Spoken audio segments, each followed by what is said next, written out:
আসসালামু আলাইকুম। আপনারা দেখছেন সিবিএন টিভি ইউএসএ সংবাদ বুলেটিন। সাথে আছি আমি সারিকা মৌসুমী। শুরুতেই এসেনশিয়াল হোম কেয়ার সংবাদ শিরোনাম। ছেলেকে আনুষ্ঠানিকভাবে ক্ষমা করলেন বাইডেন। ইরানের বিরুদ্ধে যুক্তরাষ্ট্রের নতুন নিষেধাজ্ঞা।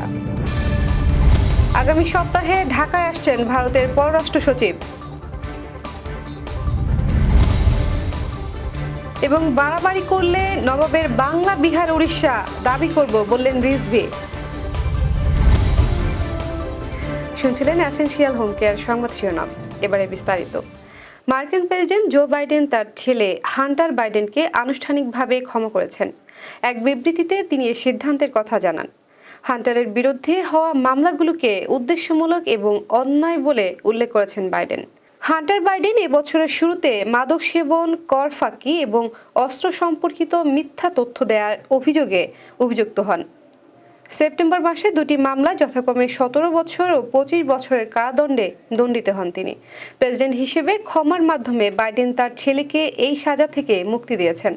বিবৃতিতে বাইডেন বলেন, হান্টারের মামলার তথ্য বিশ্লেষণ করলে যে কেউ বুঝতে পারবেন শুধু আমার ছেলে হওয়ার কারণেই তাকে লক্ষ্যবস্তু করা হয়েছে। এটি একদম ভুল এবং অন্যায়। বাইডেন জানান, ন্যায় বিচার নিশ্চিতে তিনি বিচার ব্যবস্থার উপর হস্তক্ষেপ করতে চাননি, কিন্তু ছেলেকে উদ্দেশ্যমূলক বিচারিক হয়রানির মুখোমুখি হতে দেখে তিনি তার অবস্থান পরিবর্তন করেছেন। বাইডেনের এই সিদ্ধান্ত নিয়ে ইতিমধ্যে মার্কিন রাজনীতিতে বিতর্ক শুরু হয়েছে। বিরোধীরা অভিযোগ তুলছে, এই ক্ষমা মার্কিন বিচার ব্যবস্থায় স্বাধীনতাকে প্রশ্নবিদ্ধ করেছে। ইরানের বিরুদ্ধে ৩৫টি প্রতিষ্ঠান ও জাহাজকে লক্ষ্য করে নতুন নিষেধাজ্ঞা আরোপ করেছে যুক্তরাষ্ট্র। মার্কিন অর্থ মন্ত্রণালয়ের দাবি, এসব প্রতিষ্ঠান ইরানি পেট্রোলিয়াম পরিবহনের জন্য ব্যবহৃত ছায়াবহরের অংশ। মার্কিন কর্মকর্তারা বলছেন, ইরানের পেট্রোলিয়াম বাণিজ্যের আয়কে পরমাণু কর্মসূচি, ক্ষেপণাস্ত্র উন্নয়ন এবং আঞ্চলিক সন্ত্রাসবাদের ব্যবহার করছে। নতুন নিষেধাজ্ঞার আওতায় যুক্তরাষ্ট্রে এই প্রতিষ্ঠানগুলোর সম্পদ জব্দ করা হবে এবং তাদের সঙ্গে আর্থিক লেনদেন নিষিদ্ধ থাকবে। ইরান পাল্টা হুঁশিয়ারি দিয়ে বলেছে, জ্বালানি যুদ্ধ শুরু হলে বৈশ্বিক তেলের সরবরাহ ব্যাপকভাবে ব্যাহত হবে। এই নিষেধাজ্ঞা মধ্যপ্রাচ্য উত্তেজনা আরও বাড়বে বলে ধারণা করা হচ্ছে। চলতি বছরের আগস্টে ছাত্র জনতার নজিরবিহীন অভ্যুত্থানের ক্ষমতাচ্যুত হয়ে শেখ হাসিনা দিল্লিতে আশ্রয় নেওয়ার পর থেকেই বাংলাদেশের সঙ্গে সম্পর্কের অবনতি হয়েছে প্রতিবেশী দেশ ভারতের। আর সম্মিলিত সনাতন জাগরণী মঞ্চের মুখপাত্র ও সাবেক বিতর্কিত ইস্কন নেতা চিন্ময় কৃষ্ণ দাসের গ্রেপ্তার যেন সেই আগুনে ঘি ঢেলে দিয়েছে। এমন পরিস্থিতির মধ্যেই বাংলাদেশের সরকারের সঙ্গে আলোচনায় ঢাকায় আসছেন ভারতের পররাষ্ট্র সচিব বিক্রম মিশ্রি।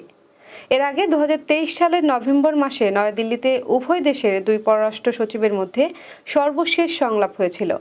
এবারের সংলাপে ভারত অর্থায়ন করা উন্নয়ন প্রকল্পগুলো পুনরায় চালু, ভিসা ব্যবস্থা সহজ, আরও সরাসরি ফ্লাইট চালু এবং বাণিজ্য ও বিনিয়োগের মতো ইস্যু অন্তর্ভুক্ত থাকবে বলে আশা করা হচ্ছে বলে বিষয়টি সম্পর্কে অবগত কর্মকর্তারা জানিয়েছেন। ভারতীয় পররাষ্ট্র সচিবের এই সফর এমন এক সময় হতে চলছে যখন বাংলাদেশ ও ভারতের মধ্যকার সম্পর্কে অভূতপূর্ব উত্তেজনা দেখা দিয়েছে। হিন্দু সংখ্যালঘুদের ওপর কথিত নিপীড়ন ও রাষ্ট্রদ্রোহের অভিযোগে অভিযুক্ত চিন্ময় কৃষ্ণ দাসকে গ্রেপ্তারের অভিযোগে বাংলাদেশ সীমান্তবর্তী কয়েকটি ভারতীয় রাজ্য বিক্ষোভ হচ্ছে। এছাড়া ভারতের উত্তর পূর্বাঞ্চলীয় রাজ্য ত্রিপুরার রাজধানী আগরতলায় অবস্থিত বাংলাদেশের সরকারি হাইকমিশনে উগ্র হিন্দুবাদীদের হামলা, ভাঙচুর ও বাংলাদেশের জাতীয় পতাকা অবমাননার দায়ে বাংলাদেশের পররাষ্ট্র মন্ত্রণালয় মঙ্গলবার ভারতীয় রাষ্ট্রদূত প্রণয় ভার্মাকে তলব করে কড়া প্রতিবাদ জানায়। বিএনপির সিনিয়র যুগ্ম মহাসচিব অ্যাডভোকেট রুহুল কবির রিজভী বলেছেন, আমরা আমাদের স্বাধীনতা রক্ষার অঙ্গীকারবদ্ধ। আমরা ভারতসহ যত রাষ্ট্র আছে প্রত্যেকটা দেশের স্বাধীনতার মর্যাদা দেই, কিন্তু ভারতের শাসক গোষ্ঠী যদি মনে করে সম্প্রসারণ চালিয়ে বাংলাদেশ, নেপাল, ভুটান ও অন্যান্য দেশে আমরা কবজা করে নিব, এটা কিন্তু আপনারা বোকার স্বর্গে বাস করছেন। বেশি বাড়াবাড়ি করলে নবাবের বাংলা, বিহার, উড়িষ্যা দাবি করার হুঁশিয়ারিও দেন তিনি। বুধবার দুপুরে জাতীয় প্রেস ক্লাবের সামনে ভারতের আগরতলায় বাংলাদেশের সরকারি হাইকমিশনে আক্রমণের প্রতিবাদে বাংলাদেশ পূজা উদযাপন ফ্রন্ট আয়োজিত বিক্ষোভ সমাবেশ ও পদযাত্রার প্রধান অতিথির বক্তব্যে তিনি একথা বলেন। রিজভী বলেন, আজকে সারা বাংলাদেশের মানুষ জাগরিত। তাদের মনে যে জাগরণ দেশমাতৃকা রক্ষার জন্য। এখানে হিন্দু মুসলমান এই মাতৃকা যাদের জন্ম এই মাটির সন্তান তারা। এখানে আমাদের সবার জন্ম। তারা এই দেশকে অন্যের গোলামের কাছে বিক্রি করবে কেন? এখানে যদি সিরাজউদ্দৌলা মোহনলাল একসাথে লড়াই করতে পারে দেশের মুক্তির জন্য, দেশ রক্ষার জন্য, ঠিক একইভাবে আমরা হিন্দু মুসলমান একই সাথে লড়াই করব। দিল্লির দাসত্বকে খান খান করে দেব। ভারত সরকারকে উদ্দেশ্য করে তিনি বলেন, বাংলাদেশের মানুষের দেশ রক্ষার অন্তর্নিহিত শক্তি, প্রাণের উন্মাদনা, এটা কখনোই ভারত টের পায়নি। আপনাদের যদি অশুভ ইচ্ছা থাকে তাহলে আমরাও বলবো আমাদের নবাবের এলাকা বাংলা, বিহার ও উড়িষ্যা আমরা দাবি করব, যদি আপনারা একের পর এক আগ্রাসী ভূমিকা পালন করেন। এবারে কর্ণফুলী ইনকাম ট্যাক্স সংবাদ শিরোনাম। তারেক রহমান খালাস পাওয়ায় নিউ ইয়র্কে বিএনপি ও অঙ্গ সংগঠনের আনন্দ উৎসব। এবং American association Bangladeshi engineers and architects new ইয়র্কের দ্বিবার্ষিক সম্মেলন। আবারও স্বাগতম সিবিএন টিভি ইউএসএ সংবাদ বুলেটিনে। শুনছিলেন কর্ণফুলী ইনকাম ট্যাক্স সংবাদ শিরোনাম। এবারে বিস্তারিত। 21 আগস্ট গ্রেনেড হামলার মামলায় বিএনপির ভারপ্রাপ্ত চেয়ারম্যান তারেক রহমান সহ সব আসামিকে খালাস দেওয়ার আনন্দ উৎসব করেছে যুক্তরাষ্ট্রে নিউ ইয়র্কে বিএনপি ও অঙ্গ সংগঠনের নেতাকর্মীরা। রোববার রাতে নিউ ইয়র্কের জ্যাকসন হাইটসে নবান্ন পার্টি হলে বিএনপি যুবদল ও স্বেচ্ছাসেবক দলের নেতাকর্মীরা শুকরানা, দোয়া ও মিষ্টিমুখ করে আনন্দ উৎসব করেন। যুবদলের সাবেক আন্তর্জাতিক সম্পাদক আবু সাইদ আহমেদের সভাপতিত্বে অনুষ্ঠান সঞ্চালনা করেন স্বেচ্ছাসেবক দলের আন্তর্জাতিক বিষয়ক সহ সম্পাদক সাইফুর খান হারুন। এ সময় দোয়া পরিচালনা করেন যুক্তরাষ্ট্র যুবদলের নেতা শাহবাজ আহমেদ। অনুষ্ঠানে বক্তারা আওয়ামী লীগ কর্তৃক দায়েরকৃত 21 আগস্ট গ্রেনেড হামলা মামলায় বর্তমান অন্তর্বর্তী সরকারের সময় নিরপেক্ষ বিচারে তারেক রহমান সহ সবাই খালাস পাওয়ায় আনন্দিত ও খুশি বলে উল্লেখ করেন।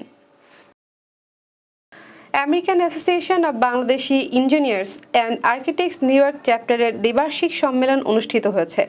23 নভেম্বর দ্য স্টের্লিংয়ে অনুষ্ঠিত সম্মেলনটি ছিল প্রযুক্তির উন্নয়নে দৃষ্টান্তমূলক আয়োজন। টেকনোলজি ফর অ্যাডভান্সমেন্ট প্রতিপাদ্যে আয়োজিত সম্মেলনে ছিল প্রযুক্তি বিষয়ক সেমিনার, চাকরি মেলা, শিশুদের জন্য বিশেষ আয়োজন এবং গালা, ডিনার ও সাংস্কৃতিক পর্ব। এতে যুক্তরাষ্ট্রে বসবাসরত প্রবাসী বাংলাদেশি প্রকৌশলী ও স্থপতিরা অংশ নেন। এ সময় প্রযুক্তি ও ভবিষ্যৎ সম্ভাবনা নিয়ে সেমিনারে বিভিন্ন খাতের বিশেষজ্ঞরা তাদের মূল্যবান অভিজ্ঞতা শেয়ার করেন। চাকরি মেলায় আগতরা নিজেদের কর্মজীবনের উন্নতির জন্য নানা সুযোগের সন্ধান পান। মজাদার ইভেন্টে শিশুদের জন্য ছিল চমৎকার অভিজ্ঞতা।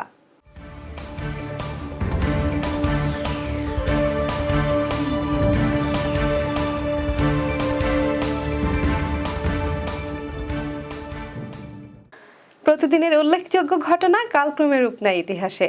চলুন এক নজরে দেখে নেওয়া যাক আজকের দিনে ঘটে যাওয়া উল্লেখযোগ্য কিছু ঘটনা।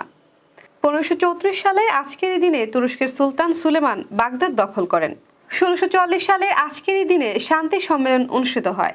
1953 সালের আজকের এই দিনে শেরে বাংলা, ভাসানী ও সোহরাওয়ার্দীর নেতৃত্বে যুক্তফ্রন্ট গঠন।